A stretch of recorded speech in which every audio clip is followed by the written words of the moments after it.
Karimnagar Ambedkar road లో గల కీర్తి medical stores లో అన్ని రకాల బేబీ కేర్ ఉత్పత్తులు మరియు surgical items special discount. Phone number 8712613575. Hello నమస్తే, welcome to Suman TV Karimnagar. నేను మీ జర్నలిస్ట్ అక్షయ్. అందరూ అనుకున్నట్టే, అందరూ ఊహించినట్టే కల్వకుంట్ల కవిత ఎట్టకేలకు బీఆర్ఎస్ పార్టీ నుంచి సస్పెండ్ కు గురైంది. మనం చూస్తున్నాం అన్ని వార్తల్లో కూడా, అన్ని ప్రధాన పత్రికల్లో కూడా కల్వకుంట్ల కవితకు సంబంధించిన సస్పెండ్ వార్త ప్రధానంగా కనబడుతుంది. కవితపై వేటు, బారాసా నుంచి సస్పెన్షన్. అధినేత కేసీఆర్ సంచలన నిర్ణయం. పార్టీకి నష్టం కలిగించేటువంటి రీతిలో ఆమె వ్యవహరిస్తున్నారని ప్రకటన విడుదల. పార్టీ ప్రాథమిక సభ్యత్వానికి ఎమ్మెల్సీ పదవికి రాజీనామా యోచనలో కవిత. నేడు భవిష్యత్తు కార్యాచరణ వెల్లడి. ఎట్టకేలకు కల్వకుంట్ల కవిత బీఆర్ఎస్ పార్టీ నుండి సస్పెండ్ కు గురైంది. పార్టీకి నష్టం కలిగించేటువంటి వారిని ఎవరినైనా ఉపేక్షించేది లేదు. అది కన్న కూతురైనా ఎవరైనా వారిని సస్పెండ్ చేస్తాము, వారిపై వేటేస్తామని చెప్పేసి వాళ్ళ ఉదాహరణ కల్వకుంట్ల కవిత పైన బీఆర్ఎస్ పార్టీ చేసినటువంటి సస్పెన్షన్. గతంలో కూడా బీఆర్ఎస్ పార్టీకి చాలా కీలకంగా వ్యవహరించినటువంటి అనేక మంది, ఆల నరేంద్ర దగ్గర నుంచి, విజయశాంతి దగ్గర నుంచి, ఈటల రాజేందర్ దగ్గర నుంచి మొదలు పెడితే కల్వకుంట్ల కవిత వరకు అందరు కూడా సస్పెన్షన్ కు గురైనటువంటి వాళ్ళే. అయితే వాళ్ళందరి సస్పెన్షన్ ఒక ఎత్తు అయితే, కల్వకుంట్ల కవిత ఏకంగా కేసీఆర్ గారి కుమార్తె, ఆమెను పార్టీ నుంచి సస్పెండ్ చేయడం అనేది మామూలు విషయం కాదు. అయితే మనం రాజకీయాల్లో ఏ అంశమైనా, ఎటువంటి సస్పెన్షన్ అయినా, ఎటువంటి పరిణామమైనా అనేక రాజకీయ వ్యూహాలు, అనేక రాజకీయ ఎత్తుగడలతోటే ఈ యొక్క వ్యవహారాలు, ఇవన్నీ పరిణామాలు జరుగుతాయి. కల్వకుంట్ల కవితకు సంబంధించినటువంటి సస్పెన్షన్ గాని, కల్వకుంట్ల కవితకు సంబంధించినటువంటి ఎపిసోడ్ గాని అంతా కూడా అనేక రాజకీయ వ్యూహాలలో, ఎత్తుగడలో భాగంగానే జరుగుతుంది.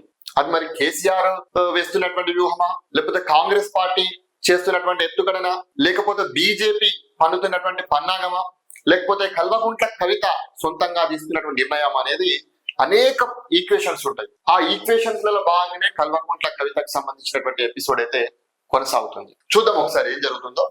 తన కుమార్తె ఎమ్మెల్సీ కల్వకుంట్ల కవితను పార్టీ నుంచి సస్పెండ్ చేస్తూ బారాస అధినేత మాజీ ముఖ్యమంత్రి కేసీఆర్ సంచలన నిర్ణయం తీసుకున్నారు. పార్టీకి నష్టం కలిగించేటువంటి రీతిలో ఆమె వ్యవహరిస్తున్నందున కేసీఆర్ ఈ నిర్ణయం తీసుకున్నట్టు బారాస మంగళవారం ఒక ప్రకటనలో తెలిపింది. పార్టీ ఎమ్మెల్సీ కె కవిత ఇటీవల కాలంలో ప్రవర్తిస్తున్నటువంటి తీరుతెన్నులు, కొనసాగిస్తున్నటువంటి పార్టీ వ్యతిరేక కార్యకలాపాలు బారాసాకు నష్టం కలిగించేటువంటి రీతిలో ఉన్నందున అధిష్టానం ఈ విషయాన్ని తీవ్రంగా పరిగణిస్తుంది. కవితను తక్షణం పార్టీ నుంచి సస్పెండ్ చేస్తూ బారాస అధ్యక్షుడు కె చంద్రశేఖరరావు నిర్ణయం తీసుకున్నారని పార్టీ ప్రధాన కార్యదర్శులు సోమ భరత్ కుమార్, టి రవీందర్ రావు సంతకాలతో అధికారిక ప్రకటన వెలువడింది. కవితను సస్పెండ్ చేస్తూ కేసీఆర్ తీసుకున్న నిర్ణయాన్ని బారాస నేతలు స్వాగతించారు. మరోవైపు తన భవిష్యత్తు కార్యాచరణపై కీలక అంశాలను కవిత బుధవారం వెల్లడించినట్టు మనకు తెలుస్తుంది. అయితే ఇక్కడ నేను ఇంతకుముందు కూడా చెప్పిన, ఏ సస్పెన్షన్ అయినా, ఎటువంటి రాజకీయ పరిణామం అయినా, ఒక కల్వకుంట్ల కవిత లాంటి వ్యక్తిని పార్టీ నుంచి సస్పెండ్ చేయడం అనేది ఇది బీఆర్ఎస్ పార్టీలోనే కాదు, తెలంగాణ రాజకీయాల్లో అత్యంత కీలక పరిణామం. కాకపోతే ఇందులో ఉన్నటువంటి వ్యూహం ఏంటి, ఇందులో కేసీఆర్ పడుతున్నటువంటి ఎత్తుగడ ఏంటి, ఇందులో ఎవరెవరు ఇన్వాల్వ్ అయి ఉన్నారు అనేది మనం చూడాల్సినటువంటి అంశం. అయితే సాధారణంగా ఇక్కడ మొత్తం ఎపిసోడ్ అంతా కూడా ఇక్కడ కేసీఆర్, కవిత, కేటీఆర్, హరీష్ రావు, సంతోష్ రావు, ఈ ఐదుగురు మధ్య ఇది సాగుతుంది, ఇది నడుస్తుంది. అంటే దీని వెనుక ఇంకా కొంతమంది కూడా ఉన్నారు. అయితే ఇక్కడ ముఖ్యంగా విషయం ఏంటంటే, కవిత సస్పెన్షన్ అనేది ముందు నుంచి కూడా, ఎక్కడి నుంచి కవిత ఎపిసోడ్ అనేది ఎప్పటి నుంచి మొదలైందంటే, కవిత లిక్కర్ కేసులో ఇరుక్కున్నప్పటి నుంచి కూడా ఈ యొక్క ఇష్యూ అంతా మొదలైంది. అయితే బీఆర్ఎస్ పార్టీ అధికారంలో ఉన్నటువంటి సందర్భంలోనే కేసీఆర్ కుటుంబంలో, కేసీఆర్ ఫ్యామిలీలో అంతర్గతంగా ఇవన్నీ గొడవలు జరుగుతున్నాయి. కాకపోతే కేసీఆర్ అధికారం పోయిన తర్వాత, బీఆర్ఎస్ పార్టీ అధికారం కోల్పోయిన తర్వాత ఇవన్నీ ఇప్పుడు బయటపడుతున్నాయి. ఇవన్నీ కూడా గొడవలు ఇప్పుడే లేవు, కొత్తగా ఏం లేవు, గతంలో నుంచి ఉన్నాయి.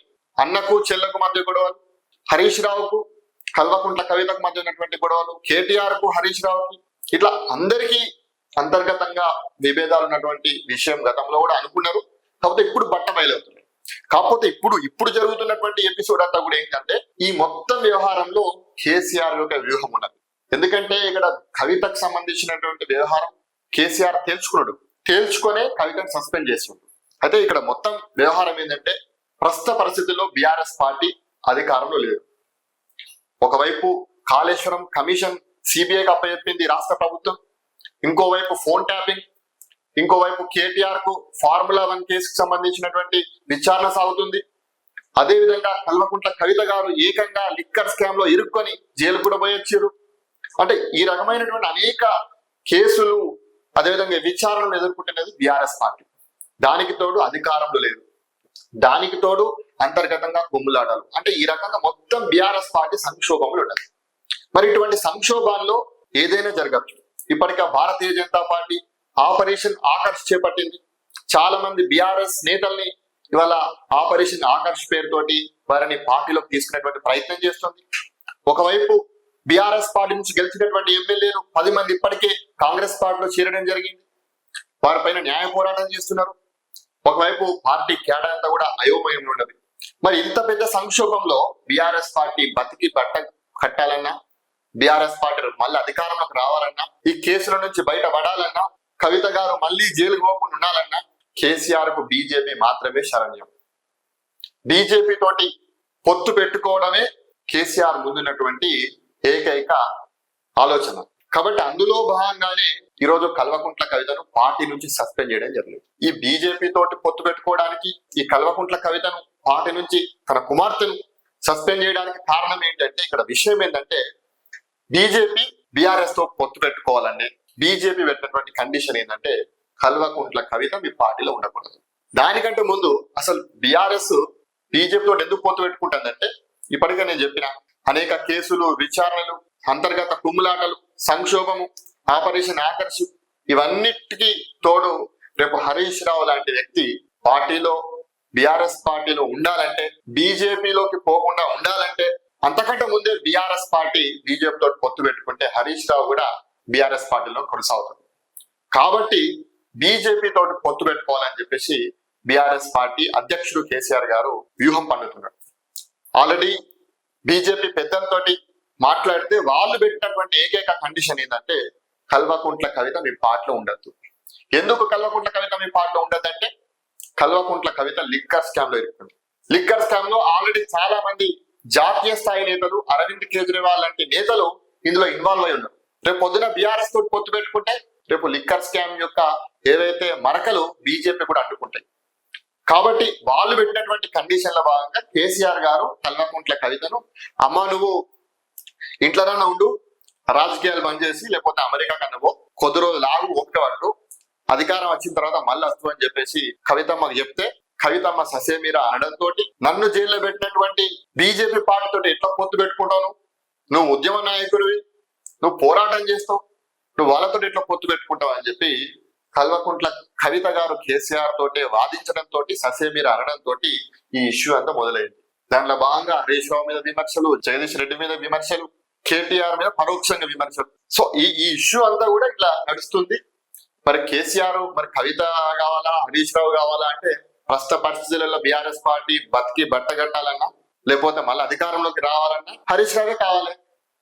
హరీష్ రావు ఒక మాస్ పుల్లర్, కింది స్థాయి కార్యకర్తలతోటి పరిచయాలు ఉన్నటువంటి నాయకుడు, ఒక ట్రబుల్ షూటర్. కాబట్టి కేటీఆర్ కంటే పెద్ద ట్రబుల్ షూటర్ హరీష్ రావు. ఇటువంటి సంక్షోభ సమయంలో హరీష్ రావు కావాలా, కవిత కావాలంటే అవసరమైతే కేటీఆర్ కావాలా, హరీష్ రావు కావాలంటే హరీష్ రావునే ఎంచుకునేటువంటి పరిస్థితిలో ప్రస్తుతం కేసీఆర్ ఉన్నాడు. కాబట్టి ఈ ఈక్వేషన్ అంతా కూడా కంప్లీట్ గా కూడా బీజేపీ హైకమాండ్ కనుసన్నల్లో జరుగుతుంది. మొత్తం కూడా కవిత ఎపిసోడ్ అంతా కూడా రేపు భవిష్యత్తులో రాబో రోజుల్లో ఈ కవిత పార్టీ పెడుతుందా, లేకపోతే కాంగ్రెస్ లో కలుస్తుందా, లేకపోతే ఇండిపెండెంట్ ఉంటుందా అనేది మనం చూడాల్సినటువంటి అంశం. కాకపోతే బీఆర్ఎస్ మాత్రం బీజేపీ తోటి పొత్తు పెట్టుకుంటుంది. ఆల్రెడీ గువ్వల బాలరావు చెప్పింది ఇదే విషయం, కొత్తగా చెప్పేదేం కాదు. నెక్స్ట్ ఎన్నికల నాటికి బీజేపీ బీఆర్ఎస్ పొత్తు కాబోతున్నాయి. అయితే బీజేపీకి మరి బీఆర్ఎస్ తోటి పొత్తు పెట్టుకోవాల్సినటువంటి అవసరం ఏంటంటే, ప్రస్తుతం గత పార్లమెంట్ ఎన్నికల్లో బీజేపీ 400 సీట్లు గెలిస్తాయని చెప్పేసి అనుకున్నటువంటి సందర్భంలో 240 సీట్లకే పరిమితమైంది.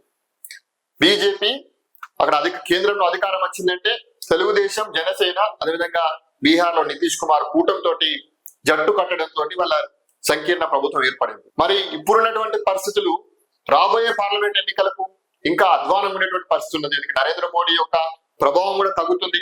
మరి వచ్చే పార్లమెంట్ ఎన్నికల నాటికి నరేంద్ర మోడీ గారు ప్రధానమంత్రిగా కొనసాగుతారా, మళ్ళీ పోటీ చేస్తారా అనేటువంటి అనేక అంశాల నేపథ్యంలో బీజేపీకి తెలంగాణ రాష్ట్రంలో అధికారంలోకి రావడం కంటే కేంద్రంలో అధికారంలోకి రావడం ఇంపార్టెంట్ కాబట్టి అన్ని ఈక్వేషన్స్ లో భాగంగా తెలంగాణను కేసీఆర్ కు వదిలేయడానికి బీజేపీ సిద్ధమై కేంద్రంలో మళ్ళీ అధికారంలోకి రావాలంటే తెలంగాణలో కూడా ఎంపీ సీట్లు గెలవాలి కాబట్టి కేసీఆర్ తోటి జట్టు కట్టడానికి బీజేపీ సిద్ధమైంది. అందుకే కల్వకుంట్ల కవితను బీజేపీ కన్సర్న్లనే కేసీఆర్ పార్టీ నుంచి బయటికి పంపిండు. ఇవంతా కూడా కవితకు తెలిసే జరగచ్చు, వాళ్ళు అనుకుని కూడా చేయొచ్చు. కవితకు తెలియకుండా ఇదంతా జరుగుతుందని చెప్పేసి అనుకోము. కవిత ప్రధానంగా చెప్తున్నది ఏం చెప్తున్నది, బీజేపీ తోటి పొత్తు పెట్టుకోవడం చెప్పేసి ఆ లేఖలో కూడా ఆమె లేఖ రిలీజ్ అయినప్పుడు కూడా ఆమె చెప్పింది. కాబట్టి కవితకు తెలియకుండా ఇదంతా జరుగుతుందని చెప్పేసి అనుకోము. కాకపోతే ఏం జరుగుతుంది అనేది మనం చూడాలి. కవిత ఓవరాల్ గా బీజేపీ బీఆర్ఎస్ పొత్తు మాత్రం ఖాయం. కాకపోతే కవిత ఎటువంటి నిర్ణయం తీసుకుంటుంది, మరి కొత్త పార్టీ పెడుతుందా లేకపోతే కాంగ్రెస్ చేరుతుందా అనేది మనం చూడాల్సినటువంటి అంశం. మొత్తం ఎపిసోడ్ లో మాత్రం ఇక్కడ బీజేపీ బీఆర్ఎస్ కన్సర్న్లనే ఇదంతా జరిగిందని చెప్పేసి మనం అనుకోవచ్చు.